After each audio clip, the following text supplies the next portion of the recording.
Boa noite, pessoal, tudo bem? Estou de volta para mais um vídeo. Dessa vez nós vamos tratar da igreja de Esmirna. Como eu anunciei aí no Instagram, nas redes sociais, esse vai ser o nosso segundo vídeo. E eu quero já ir direto para o texto, eu quero que os irmãos abram comigo.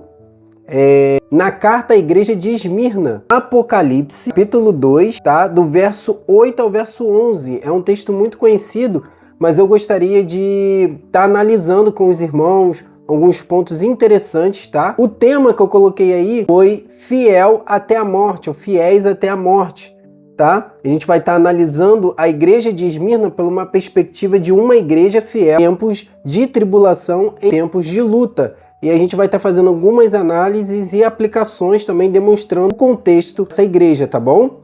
O primeiro vídeo foi bem legal, o pessoal gostou bastante, então incentivou a eu estar fazendo esse outro vídeo, tá bom? E a gente vai desenvolvendo, quero que vocês deixem um comentário, algumas sugestões. Já disseram que o primeiro vídeo ficou um pouco longo, então a gente vai tentar deixar esse vídeo um pouco mais compacto, tá bom? E pode dar sugestão de tema que a gente vai trabalhar. Principalmente aqui eu quero trabalhar os textos bíblicos, a análise exegética, os comentários, o contexto, tá bom? Das passagens, preparo de sermão e também devocional, tá bom? Mas nada vai impedir da gente falar de história da igreja, calvinismo, arminianismo, escatologia, um pouco mais para frente, tá bom? Então vamos direto ao texto, vamos estar lendo esses versículos, tá bom? Diz assim: ao anjo da igreja em Esmirna escreve: estas coisas diz o primeiro e o último, que esteve morto e tornou a viver. Conheço a tua tribulação, a tua pobreza, mas tu és rico. E a blasfêmia dos que a si mesmos se declaram judeus, se declaram judeus e não são, sendo antes sinagoga de Satanás. Termo bem forte, né? Não temas as coisas que têm de sofrer. Eis que o diabo está para lançar em prisão alguns dentre vós, para ser dispostos à prova. E tereis tribulação de 10 dias. Ser fiel até a morte e dar-te-ei a coroa da vida. Aí tem uma outra promessa. Quem tem ouvido, ouça o que o Espírito diz às igrejas. Olha a promessa. O vencedor, de modo nenhum, sofrerá o dano da segunda morte. Vamos direto para o contexto dessa passagem, tá? Primeiro ponto aí, irmãos. A referência à prosperidade da cidade. Voltando. A referência à prosperidade da cidade. Jesus diz, né? Conheço a tua tribulação e a tua pobreza, mas tu és rico. Por que Jesus diz isso? Há um arcabouço contextual aqui, que é o seguinte: Jesus faz referência ao fato que a igreja de Esmirna era uma cidade próspera. Diziam, né, na antiguidade, que a cidade de Esmirna era a cidade mais linda de toda a Ásia Menor. A cidade de Esmirna, né, está situada hoje onde há uma cidade lá cujo nome é Izmir, na Turquia. E na antiguidade essa cidade era muito bela, muito linda. Uma estrutura, ela ficava no braço do mar Egeu, então ela era uma cidade portuária, uma cidade muito próspera e bela. Tá? Jesus faz referência a esse fato de uma cidade próspera, mas consequentemente os seus moradores, eles usufruíam dessa riqueza. O problema é que a igreja não estava usufruindo dessa riqueza, tá? Esse é o ponto. A cidade era rica e era próspera, mas por que Jesus diz que conhece a pobreza deles, tá? Por que isso? Porque estava havendo alguma situação, a gente tem sempre que fazer pergunta ao texto, né? Então estava havendo alguma situação que essa igreja não estava usufruindo dessa riqueza, tá bom? Porém, como veremos, não foi muito bem isso que aconteceu com os cristãos daquela cidade, como eu disse, tá?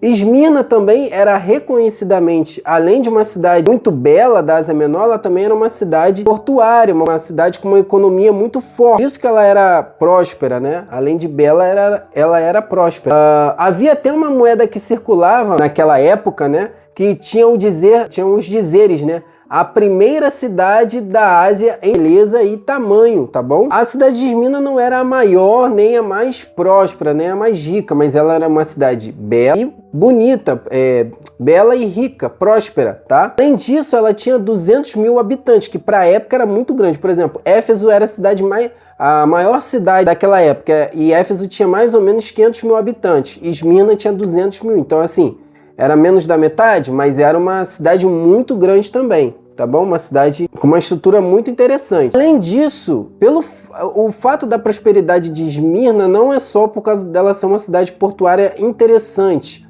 mas também por causa da idolatria. Eles tinham estruturas muito grandes, suntuosas, né, bonitas e belas, né, dos templos pagãos, por exemplo.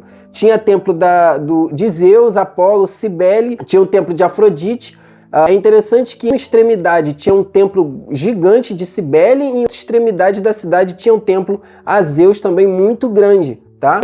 Além disso, ainda tinha uma biblioteca pública e uma famosa ágora. Além disso, irmãos, a cidade, Jesus usa o termo de fiel, né, da fidelidade, né, ser fiel até a morte. Isso era muito próximo daqueles cristãos. Por quê? Porque Esmirna foi a primeira cidade a defender que Roma tivesse uma autoridade maior dentro do Império Romano. Mesmo antes de Roma ter esse status dentro do Império Romano, Esmirna já defendia isso. Então, Esmirna já era fiel a Roma muito antes de Roma chegar ao status que chegou. Então, essa ideia de fidelidade está atrelada a isso também. Tá? A igreja de Esmirna, ela foi fundada pelo apóstolo Paulo na sua terceira viagem missionária entre 53 e 56. Também é um dado importante para a gente saber. Em quarto lugar, outro ponto interessante do contexto é que Jesus se reporta ao anjo da igreja em Esmirna. Há mais ou menos um consenso acadêmico hoje que o anjo aí é o bispo da igreja, tá? E o bispo da igreja, segundo a tradição, a história da igreja, é Policarpo de Esmirna. E o que nós sabemos sobre esse Policarpo de Esmirna? Sabemos que ele foi um grande homem de Deus, né? Um grande servo e fiel a Jesus Cristo, e se recusou a queimar incenso em adoração a César, o culto a César, né?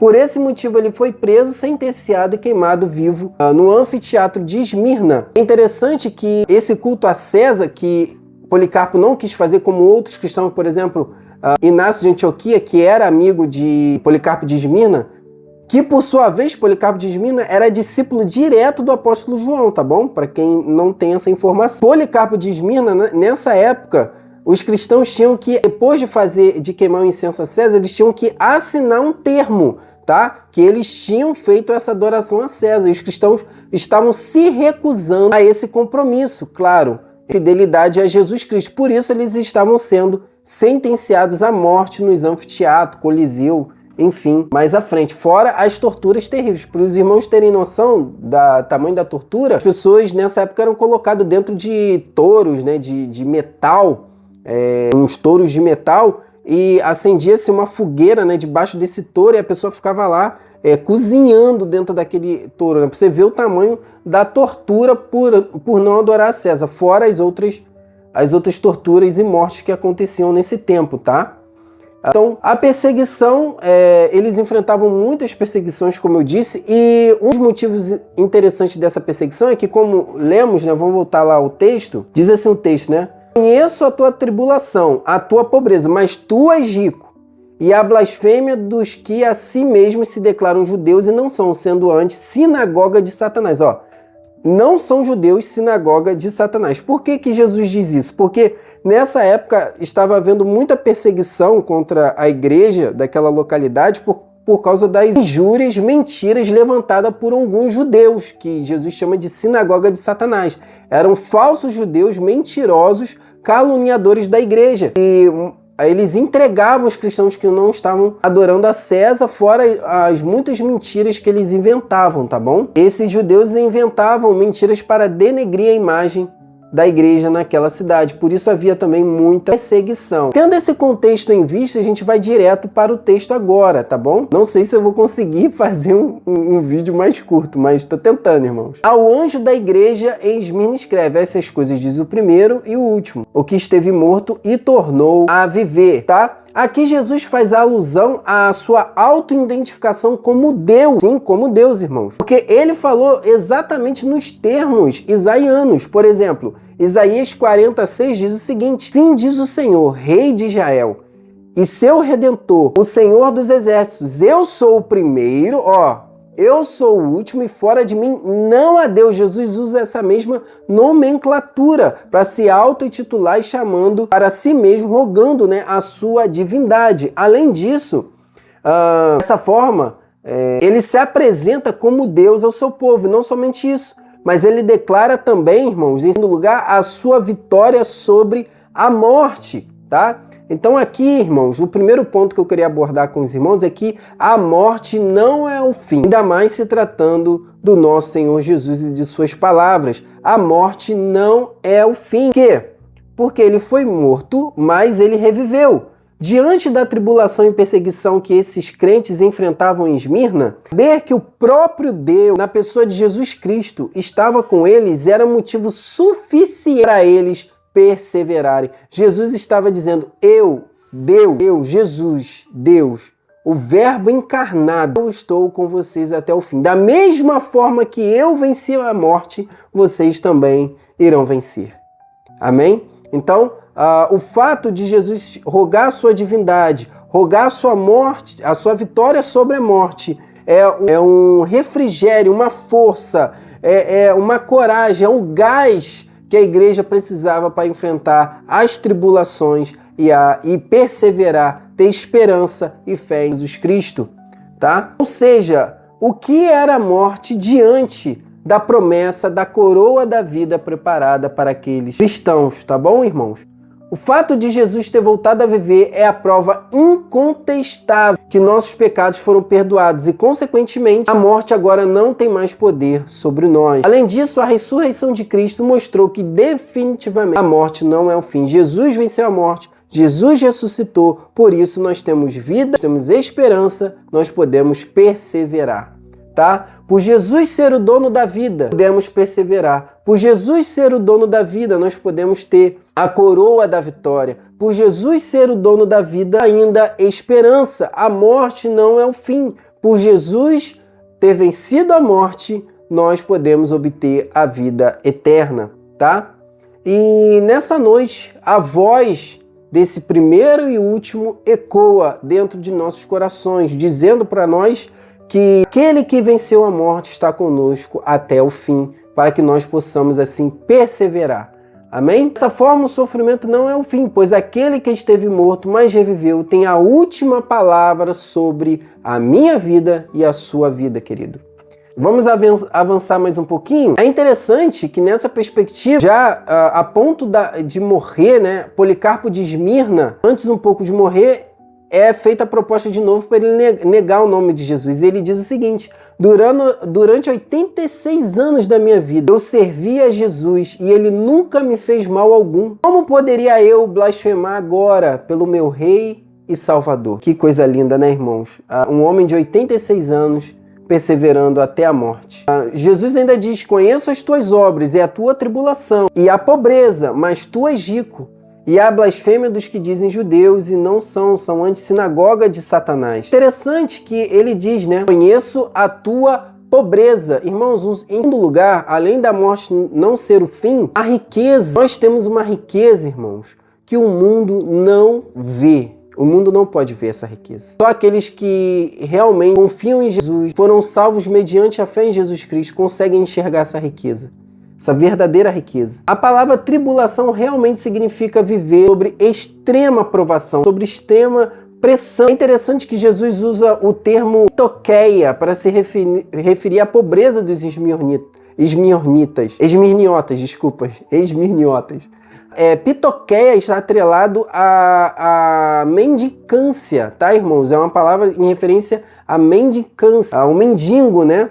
Ou seja, eles estavam vivendo sobre uma forte pobreza, uma forte perseguição, uma perseguição extrema, ao ponto dos bens talvez estarem sendo confiscados, estarem sendo prejudicados no mercado de trabalho, na compra e venda. Então eles estavam sofrendo. Mesmo uma igreja, uma cidade portentosa, bela e próspera, a igreja não estava conseguindo usufruir disso por causa da perseguição. Isso Jesus diz.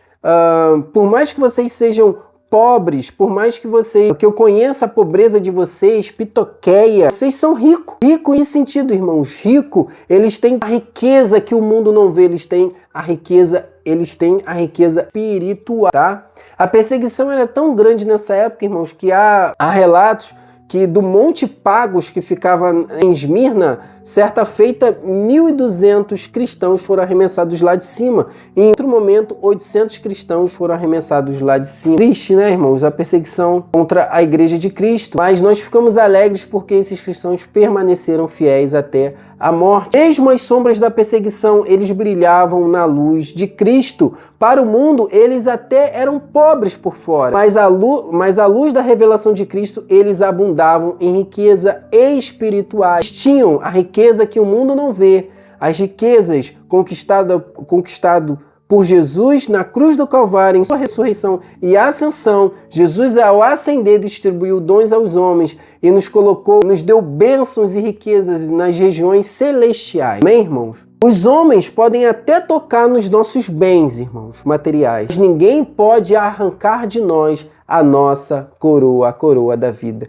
Ninguém pode arrancar de nós a nossa herança celestial. Em terceiro lugar, a morte não é o fim. A perseguição não pode nos parar, né? E por quê? Porque Deus está no controle de todas as coisas e Deus demonstra isso. Jesus demonstra isso. Nada tema das coisas que há de padecer. Versículo 3. Eis que o diabo lançará alguns de vós na prisão, para que sejais tentados, e tereis uma tribulação de 10 dias. Ser fiel até a morte, dar-te-ei a coroa da vida. Jesus anuncia o que ia acontecer com eles, dizendo assim: eu tenho controle de todas as coisas. Não tema o que hás de padecer, porque eu estou com vocês. Vocês vão ser presos, vocês vão ser tentados. O diabo lançará vocês na prisão, mas seja fiel que eu irei dar a coroa da vida. Havia jogos, né, irmãos, nessa época, jogos olímpicos, principalmente nos anfiteatros em Esmirna também, fora as outras cidades, né, Éfeso, e todas as cidades do Império Romano havia esses jogos olímpicos, da onde se surgem as Olimpíadas nos dias de hoje, e no final a premiação era a coroa de louro. O que Jesus está dizendo é que ele não vai dar uma coroa de louro corruptível, mas uma coroa eterna, a coroa da vida. E a praga não pode roer, irmãos, é a coroa corruptível. Amém? Eles poderiam, irmãos, até morrer fisicamente, mas o que os aguardavam era a coroa da vida. Outro ponto é que, em um contexto de perseguição, irmão, Jesus nunca prometeu que sempre nos livraria da fornalha. Não, ele nunca prometeu que nos livraria sempre da fornalha. Mas o que ele promete é estar dentro da fornalha conosco. O que ele promete é estar dentro da tribulação comigo e com você. O que Jesus promete é que estará conosco até os confins, estará conosco até os últimos dias. Amém? Quem tem ouvidos, ouça o que o Espírito diz às igrejas: o que vencer não receberá o dano da segunda morte. Quando o diabo nos ameaça com grilhões, irmãos, o céu responde com recompensas eternas. Aqui Jesus diz que o vencedor não receberá o dano da segunda morte. E é o quarto ponto e último que eu queria tratar com os irmãos. O ponto que nós somos fiéis até o fim. Se nós formos fiéis até o fim, seremos intocáveis na eternidade. Amém?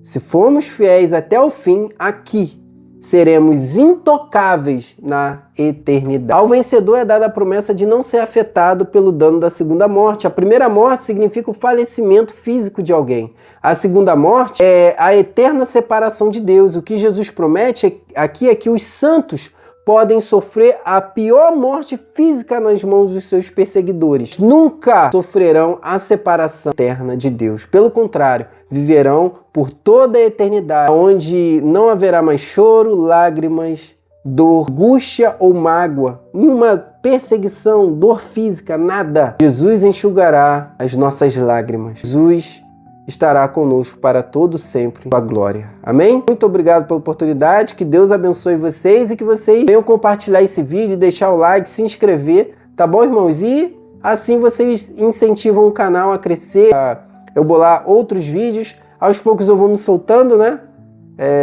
Mas agradeço aí por tudo, que Deus abençoe os irmãos em nome de Jesus. Amém e amém.